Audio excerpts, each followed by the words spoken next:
All right, sources telling Fox News today the division amongst President Trump's top advisors, Steve Bannon and Jared Kushner, may be on the mend. This after a face-to-face this weekend in Mar-a-Lago that was brokered by White House Chief of Staff Reince Priebus.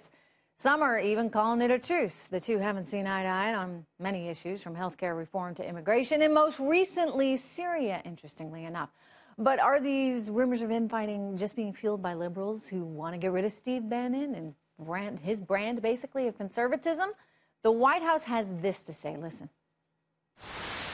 We have some pretty smart, talented individuals who are opinionated on a lot of subjects, but that our battles and our policy differences need to be behind closed doors.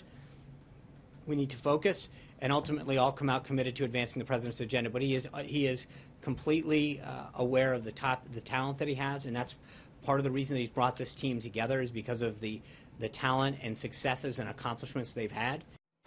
All right, Buck Sexton, Ford O'Connell, Chris Hahn are all back with me. And, you know, Ford, I've been hearing this here for weeks. I mean, over and over again, through the rumor mill, that there was this division going on. Is there something there? I mean, if there is this division, I don't know how one face-to-face meeting over the weekend at Mar-a-Lago is going to change it. Well, let's put it this way. Last week was without question the best week of Trump's presidency, between the Gorsuch confirmation and the Syria strikes and meeting with Egypt and Jordan. But let me say this. What are we talking about right now? We're talking about palace infighting. Look, the problem that they're having in the White House is a combination of growing pains and not having people have clearly defined roles that is actually leading them to air their grievances in public. They need to keep it in-house, and they've got to find a way to bridge this divide, because this is what Trump was elected to do, and have these varied opinions, which is put people back to work and get things done. All right. Isn't that Donald Trump's job, Buck? Doesn't he need to do that? He's the manager here. He's the CEO. He's got to get his troops in line. And so that's exactly what we see happening. When he says you guys have to work this out, he's dealing with two very powerful, very opinionated individuals with big personalities here, and he's trying to get them to row in the same direction. It makes perfect sense. I think it's interesting to watch how a private sector approach to government in this case would mean you got to give some things a shot, see what works, and make adjustments as you go. Why would anyone assume that in the White House, with people with this much power, this much complexity of the issues involved,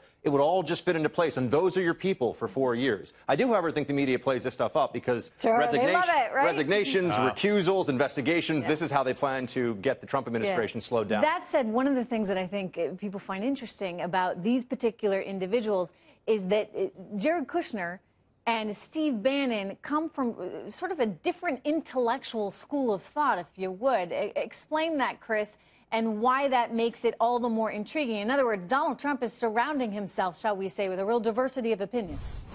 Well, I think diversity of opinion is an excellent thing to surround yourself when you're trying to lead the free world, because there's definitely 2 sides, 3 sides, 10 sides to every issue. But when I hear the press secretary's statement, it kind of reminds me of a statement that Brad Pitt and Angelina Jolie put out 2 weeks before they got divorced. So I don't believe that there's a mending going on.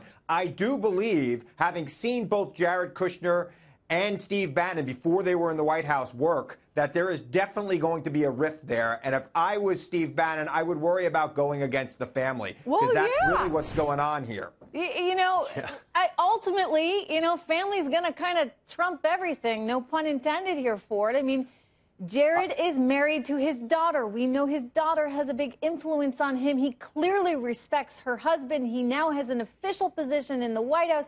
I mean, Steve Bannon, that's a kind of tough thing to mess with if I'm him.